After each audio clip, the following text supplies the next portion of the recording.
नमस्कार। देश की तमाम फटाफट खबरों में आपका स्वागत है। खबरों के लिए आपसे निवेदन कि यदि आपने हमारे चैनल को सब्सक्राइब नहीं किया है तो कृपया करके आपके अपने चैनल को सब्सक्राइब करना ना भूलें। आप सब्सक्राइब करते हैं तो हमें हिम्मत होती है सही और सच्ची खबरें आप तक पहुंचाने की, वरना मीडिया किस तरह की खबरें आप तक पहुंचा रहा है ये आप अब भलीभांति जान गए हैं।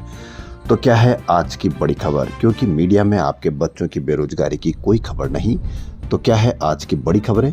राहुल गांधी दिल्ली से पटना रवाना, कार्यकर्ताओं से करेंगे बात, संविधान सुरक्षा सम्मेलन में होंगे शामिल, इंदिरा गांधी आवास का भी करेंगे उद्घाटन, चाबियां भी सौंपेंगे। जी हां, ये बड़ी खबर।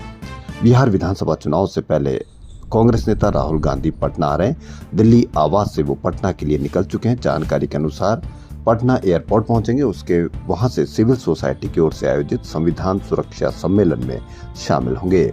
इसके बाद कांग्रेस मुख्यालय सदाकत आश्रम जाएंगे, कर्मचारियों के लिए बनाए गए इंदिरा गांधी आवास का उद्घाटन करेंगे और उन्हें चाबियां भी सौंपेंगे।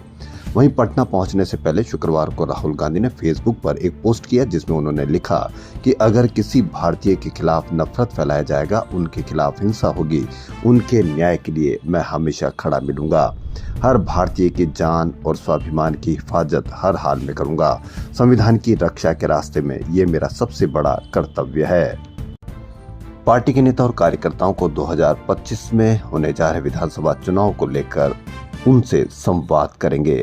पूरे बिहार से कांग्रेस के कार्यकर्ता और तमाम लोग राहुल गांधी को सुनने पटना आ रहे हैं। एक और बड़ी खबर, राहुल गांधी के स्वागत में पटना में पोस्टर लगाए गए। गुरुवार को कांग्रेस के पोस्टर को नगर निगम ने हटा दिया। नगर निगम ने क्यों हटाया यह आप भलीभांति जानते हैं। आप पूरे देश में मीडिया में 8वें वेतन आयोग की सैलरी का बढ़ा हुआ वेतन देख रहे होंगे, जबकि यह 2026 से लागू होगा। अभी से ही कितना पैसा बढ़ेगा, कितना खर्च होगा, कितना आएगा, कितना जाएगा, यानी 2 साल 3 साल के बाद में लगने वाले का अभी से ही मीडिया कवरेज देखकर आपको कई मीडिया में खबरें दबाई जा सकती है, दबाई जा रही होगी। क्या आपको लगता है कि जैसे ऐसे मीडिया में खबर चल रही है कि जैसे आज या कल में ही 8वां वेतन आयोग लग जाएगा, जबकि यह 2 साल 3 साल बाद लगेगा? कितना लगेगा, कैसे लगेगा, यह बात की बात है। लेकिन पूरे मीडिया पर इस तरह की खबरें प्रसारित की जा रही है जैसे यह आज ही लग गया है। छत्तीसगढ़ के 2000 करोड़ के शराब घोटाले में सुप्रीम कोर्ट में ईडी की ओर से पेश हुए additional solicitor general SV Raju ने ईडी की कार्यप्रणाली पर ही सवाल उठा दिए और कहा कि ईडी में कुछ गड़बड़ है। बिना मेरी स्वीकृति के पेश होने से पहले ही हलफनामा दायर कर दिया, ये आधा अधूरा है। यानी ईडी के वकील ने ही उठाए सवाल, कहा ईडी में कुछ तो गड़बड़ है। वहीं आरोपी के वरिष्ठ वकील मीनाक्षी अरोड़ा ने कहा कि लगता है ईडी के वकील का बयान उनके मुवक्किल को अधिक समय तक जेल में रखने की रणनीति का हिस्सा है। कैसे संभव है ईडी बिना अपने वकील से पूछे हलफनामा दे दे। राष्ट्रपति द्रौपदी मुर्मू ने शुक्रवार को खेल अवार्ड प्रदान की। 4 खिलाड़ियों को प्रतिष्ठित मेजर ध्यानचंद खेल रत्न अवार्ड तो 32 खिलाड़ियों को अर्जुन अवार्ड से नवाजा गया। फ्री रेवड़ियां, फ्री बीज की पालना या उसका ऐलान करने के बाद दिल्ली विधानसभा चुनाव के मतदान से 19 दिन पहले भाजपा ने संकल्प पत्र जारी करते हुए भाजपा का वादा किया कि महिलाओं को हर माह 2500 रुपए, गर्भवती को 21,000 रुपए। तो वहीं आप संयोजक अरविंद केजरीवाल ने कहा कि भाजपा का घोषणा पत्र हमारी नकल है, इसमें कई रेवड़ियां की घोषणा है, जबकि प्रधानमंत्री नरेंद्र मोदी मुफ्त के वादे स्वीकार नहीं करेंगे। प्रधानमंत्री को अब मान लेना चाहिए कि जनता को मुफ्त में चीजें देना सही है।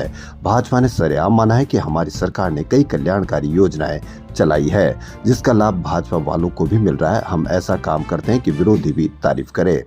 इसी बीच केजरीवाल ने प्रधानमंत्री को पत्र लिखकर मेट्रो में विद्यार्थियों को 50% छूट देने का आग्रह किया है। उन्होंने कहा कि आधा खर्च दिल्ली उठाएगी। अब देखना यह है कि क्या मेट्रो में विद्यार्थियों को इस तरह का वादा या खर्च का मेट्रो में 50% छूट का वादा करेगी या नहीं करेगी।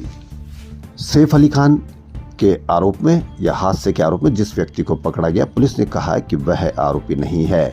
आप पूरे मीडिया में इस तरह की खबरें कहीं पर भी आप नहीं देखेंगे कि यह बड़ा हमला एक प्रशासन पर हमला है या एक प्रशासन की कमजोरी है, लेकिन आप इस तरह की मीडिया में कवरेज नहीं देखेंगे। जैसा कि यहाँ कुछ समय पहले एक विधायक की हत्या हुई, उसके कुछ समय पहले 2 साधुओं की हत्या की गई थी, जिसका पूरे देश में मीडिया कवरेज किस तरह से दिखाया गया था, यह आप भलीभांति जानते हैं। हम यहाँ साधुओं की हत्या को कोई गंभीर इस तरह की नहीं मान रहे कि गंभीर नहीं थी। किसी भी व्यक्ति की, यहाँ तक कि पक्षी की भी हत्या करना बहुत अपराध हो सकता है, लेकिन मीडिया कवरेज जिस तरह से आपको छांट कर या सुरक्षा की दृष्टि से या किस तरह से आपको मीडिया कवरेज करता है, इस पर आप अवश्य नज़र रखें, क्योंकि जो भी इस तरह की कवरेज करेगा वो कितना अपराध करता होगा आपके साथ या आपकी सुरक्षा के साथ। इसलिए आप मीडिया कवरेज को देखें और किस तरह से आप देखें कि किस तरह से मीडिया कवरेज कर रहा है। कुछ समय पहले ऐसा लग रहा था कि ब्याज दर घटने के आसार हैं। जैसे ही आपको इस तरह की कोई खबर आएगी तो ब्याज दर घटने के आसार दिखाए जाएंगे, लेकिन जैसे ही कुछ समय निकलेगा तो वापस ब्याज दर घटने के आसार कम है। दैनिक भास्कर की एक खबर, रिजर्व बैंक के अनुसार देश में महंगाई कम होने का ट्रेंड जारी रहने की उम्मीद है। हालांकि इसका जोखिम बना हुआ है। इसके चलते मौद्रिक नीति में ढील यानी नीतिगत ब्याज दरों में कटौती की गुंजाइश कम हो गई है। जैसे ही महंगाई बढ़ेगी आपको उसकी खबर कम और ब्याज दर घटने की खबर बड़ी दिखाई जाएगी। लेकिन जैसे ही इस तरह की कोई खबरें जारी होती है तो आपको महंगाई दर घटने की या ब्याज दर घटने की खबर आपको बिल्कुल कम दिखाई दी जाएगी। आरबीआई के इस रुख से बढ़ी हुई ईएमआई से परेशान परिवार और क्रेडिट कार्ड डिफॉल्ट का सामना कर रहे कर्जदार निराश हो सकते हैं।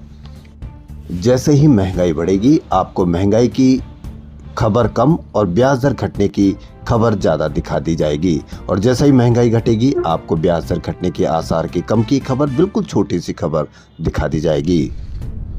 अभिनेत्री व भाजपा सांसद कंगना रनौत की फिल्म इमरजेंसी के खिलाफ शिरोमणि गुरुद्वारा प्रबंधक कमेटी ने अमृतसर में प्रदर्शन किया। साथ ही इसकी रिलीज पर भी बैन की मांग की है। फिल्म पंजाब के सिनेमाघरों में प्रदर्शित नहीं हो रही है, यानी फिल्मी इमरजेंसी कंगना रनौत की फिल्म का लगने से पहले ही विरोध शुरू हो गया है। किसी भी प्लेटफॉर्म पर, सोशल मीडिया प्लेटफॉर्म पर यदि कोई फेक खबरें आती है, झूठी खबर आती है, तो अब इसकी जिम्मेदारी किसी भी, न तो गूगल की है, कुछ समय पहले मेटा ने भी इससे इनकार किया था। यानी अब आप खुद ही इससे मालूम करें कि ये खबर झूठी है या सही। यानी एक्स और मेटा के बाद अब गूगल ने भी कहा कि वह गूगल के कंटेंट और यूट्यूब वीडियोस की फैक्ट चेक नहीं करेगा। यूरोपियन यूनियन के नए कानून के तहत मिस इन्फॉर्मेशन और डिस इन्फॉर्मेशन पर काबू पाने के लिए फैक्ट चेक करना जरूरी होगा। इस पर गूगल ईयू को सूचित किया है कि वह कंटेंट के फैक्ट चेक के लिए कोई यूनिट नहीं लगाएगा। यानी कि अब आपको किसी भी प्रकार की खबर आएगी तो आप खुद ही इससे मालूम करें कि ये खबर सच्ची है या झूठी खबर। रूस यूक्रेन युद्ध में 12 भारतीय मारे गए हैं, 16 अन्य लापता है।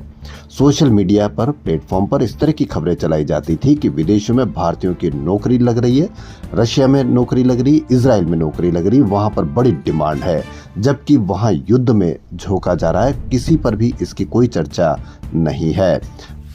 भारतीय रशिया और इजराइल की तरफ से लड़ने भेजे जा रहे थे और इसको आप बड़े मीडिया पर यह दिखाया जा रहा था कि रशिया में और इजराइल में बड़ी नौकरियों की आस बंधी है भारतीयों से।